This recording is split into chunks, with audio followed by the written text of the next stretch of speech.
Hey, what's up guys, it's Thunderstruck115, and well, this past week has been very eventful to say the very least. First, it was me learning that a British potato was innocent this entire time, which then led to a really stupid drama between me and Brother Near, which thankfully that got resolved.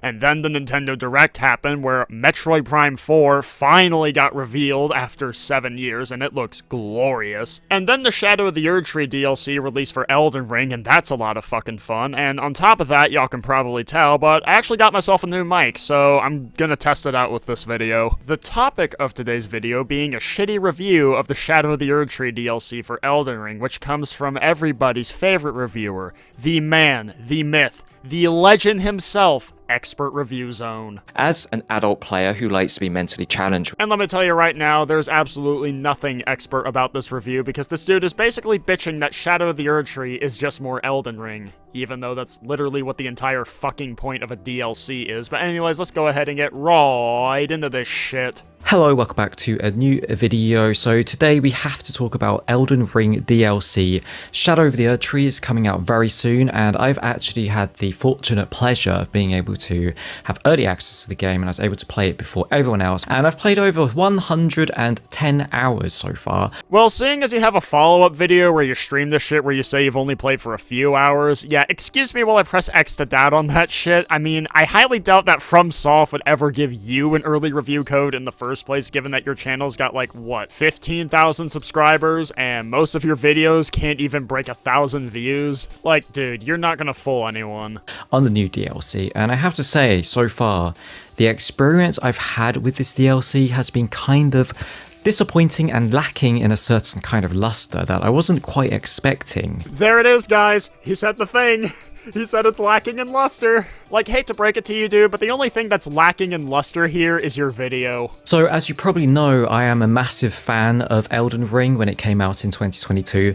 I played it so much, and I have over 444 hours played on Elden Ring. I have multiple new game pluses, and I beat the game multiple times, and I'm like level 242. Okay, I have to wonder, how the fuck are you only level 242 if you've done multiple new game plus runs? Like, dude, I haven't even touched New Game Plus yet, and I'm like on the level 160 or so. A friend of mine is like on New Game Plus 6 or 7, and he's like level like 600, I believe. So yeah, miss me with that shit. So I thought when DLC would come out, my character, who is level 242, with all of the weapons unlocked, all of the abilities unlocked, I've tested out all these different kinds of builds to find the best build that can destroy everything, which you can find many videos on my channel. I've made many build videos in case you are wondering what my best builds are. I thought I would be able to destroy this DLC when it comes out with my ultimate overpowered character. Unfortunately, that hasn't quite been the case. The Elden Ring DLC Shadow of the Erdtree is stupidly difficult. Wow, it's almost like the Souls games have a reputation for being hard, and it's almost like that a DLC in a game like that is gonna be even fucking harder than the base game. Oh my god, mind blown. Besides, Fromsoftware knows that a lot of people have these really powerful characters, so they want to be able to actually provide a challenge in the DLC. You know, God forbid. And I'm not saying it's like difficult in a fun, challenging way. It's like a Souls game, and obviously it's going to be difficult and challenging. That's what makes it fun. Okay, dude, constructive criticism. Don't bang on your fucking mic like that. Nobody wants to fucking listen to that shit. And I'm not saying it's like difficult in a fun, challenging way. It's like a Souls game, and obviously it's going to be difficult and challenging. That's what makes it fun. It's not like that. It's not fun. It's difficult in a really stupidly annoying way and frustrating way, to the point where I actually want to smash my girlfriend's phone into the wall. Okay, first of all, fun is subjective. Second of all, you don't even describe anything about the game that would make it frustrating. Like, I've put about 6 hours into the DLC at this point, and I haven't really encountered anything that would be that frustrating. I mean, sure, it's hard, and I am stuck on a certain boss, but it's not bullshit or anything. I can definitely tell that the deaths to it are my fault. I mean, shit, I actually beat the boss for the first major dungeon in this DLC on my second attempt. So, I don't know, dude, maybe you just need to get good instead of smashing your girlfriend's phone, although, knowing this dude, let's be honest, his girlfriend's probably just a fucking body pillow. So basically, if you didn't like aspects of Elden Ring, or if you just didn't like Elden Ring at all, then you're not really gonna like the DLC. Well, no fucking shit! Ladies and gentlemen, I've got breaking news. You know, you're not going to believe this when you hear it, but apparently, if you don't like Elden Ring, then get this. You're not going to like the Elden Ring DLC. I know, this is probably a hard concept to believe, but trust me, guys, it is 100% real. In other news, grass is green, water is wet, and the sky is blue. All of the problems that the base game had, like clunky mechanics, slow movement, annoyingly stupid bosses that take ages to defeat, and the only way to defeat them is not through skill, it's through memorization of their attack patterns. Once you've memorized their attack patterns, all of the bosses are a cakewalk. It's not difficult, it's just a matter of memorizing what they do and then just cakewalking them.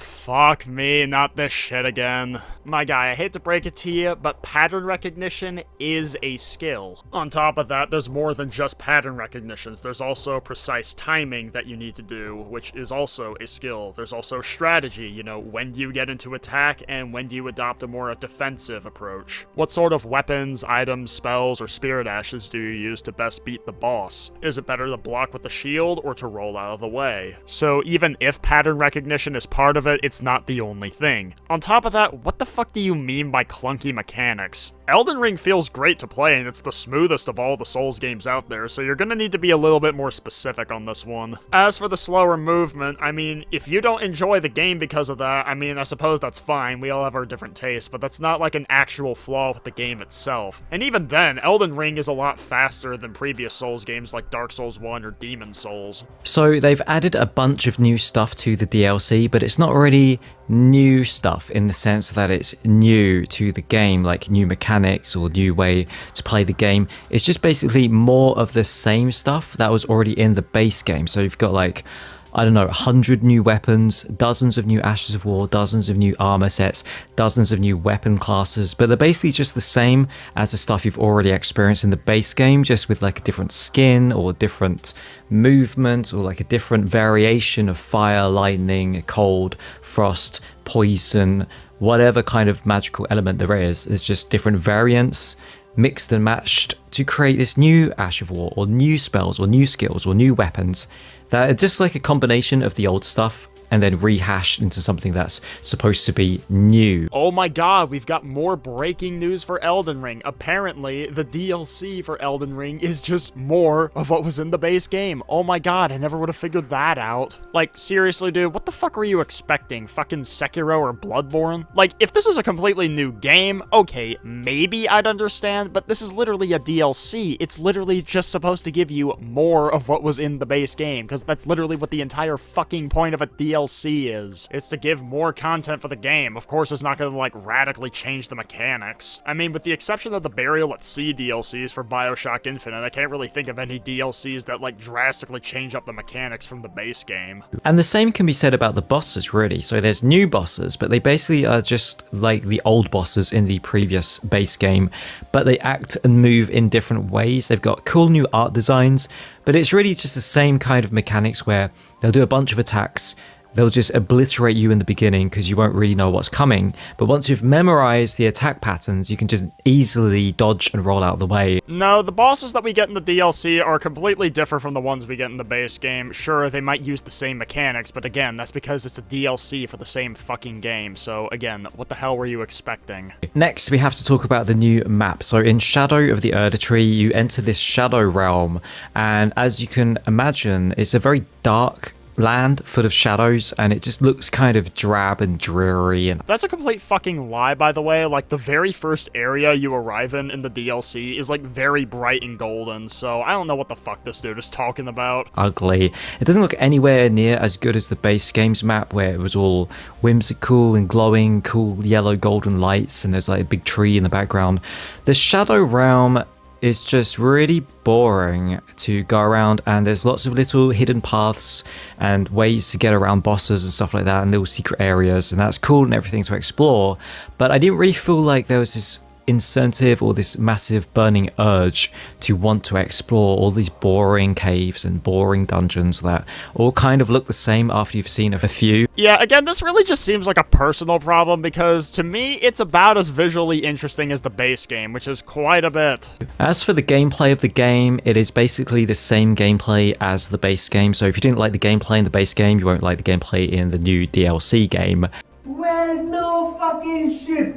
And that's just kind of like a personal preference, I guess. If you like fast action, highly responsive combat, then you're not going to find it in Elden Ring. You're not really going to find that in any of these Souls games, because Souls games are traditionally very clunky, very slow. You kind of just aim the camera at the enemy and you pace around it, looking for openings and weaknesses to attack them with, and then dodging and rolling or blocking the attacks and trying to predict the telegraphed, slow charged up, wind up attacks so you don't get hit in the face by them. Now, if you don't like that kind of gameplay, then unfortunately they haven't really added new ways to play the game. My guy, it's a Souls game. The combat is going to be slower and more tactical, and that's what a lot of people like about the game. If you don't like that, that is perfectly fine, but in that case, this just isn't the game for you, in which case, go play something like Devil May Cry. That sounds like it'll be more your speed. As for the graphics of the game, they're still not quite up to my standards. If you're expecting a boost in the graphical fidelity, you'll be sorely disappointed because the game engine and graphics look exactly as the base game. They haven't improved the graphics at all. My guy, it's a fucking DLC. Of course they're not gonna overhaul the graphics. Again, the problem with this dude's video is that it's like he's expecting Shadow of the Erdtree to be like a full-on sequel and not a DLC. In fact, all of the bad negative aspects of the base game have all made their way into the DLC. So for example, the frustratingly long loading screens every time you die. Sure, it only takes like 5 or 6 seconds, but every time you die, it builds up. 5 or 6 seconds is apparently too long of a loading time for this motherfucker. Like, holy fuck, dude. How impatient do you have to be? Like, 5 or 6 seconds in a game like this, that is not bad whatsoever. Like, you want to see, like, really atrocious load times? Go play Jedi Fallen Order on Xbox One. Like, seriously, you could do your fucking taxes in the amount of time it takes for that game to load. Because you're going to die a lot, and it takes like 6 seconds for the dying animation for your character to fall over, turn into dust, the "you died" text to pop up, and then the black screen, and then the loading screen, and then waking up at the grace of sight. The grace of sight. Holy fucking shit. This just tells you how much this motherfucker actually knows about this game. That being jack fucking shit. Also, really, dude, the death animation. Like, at this point, this motherfucker's just splitting hairs. Again, and then exiting the grace of sight menu. All of that takes like 15 seconds. Every time you die, you gotta wait like 15 seconds. And it might not sound like a lot. It might sound trivial. But when you're just trying to get on in the game and make progress, and you're frustratingly dying all the time to some stupid boss, you don't really want to be waiting 15 seconds every time to get back in and have another crack at it. Okay, first of all, you need to check your fucking math there, because 5 to 6 second death animation plus 5 to 6 second load time means 10 to 12 seconds. And then second of all, you also have the stakes of America, which puts you right outside the fucking boss door, so it's not like you gotta spend time running back to the boss whenever you die. So, like, holy shit, dude, this is a fucking non-issue, and you know it. So yeah, those are my 2 cents. I found the DLC Shadow of the Erdtree to be kind of lacking in luster. Yeah, no, the only thing lacking in luster here is your fucking video. At this point, he doesn't really say anything else that's worth responding to, so I'm gonna go ahead and end the video off here. So I guess the key takeaway here is that a fucking DLC of a game is going to be more of the base game, and if you didn't like the base game, then don't fucking buy the DLC. I really don't know why this dude expected this to be a full-on sequel, but he did, and it's fucking stupid. But anyways, that's gonna be about it for this video. If you enjoyed, make sure you hit the like button and subscribe for more, and tell me what you think of this dumbass take on Shadow of the Erdtree. Anyways, that's it. Peace!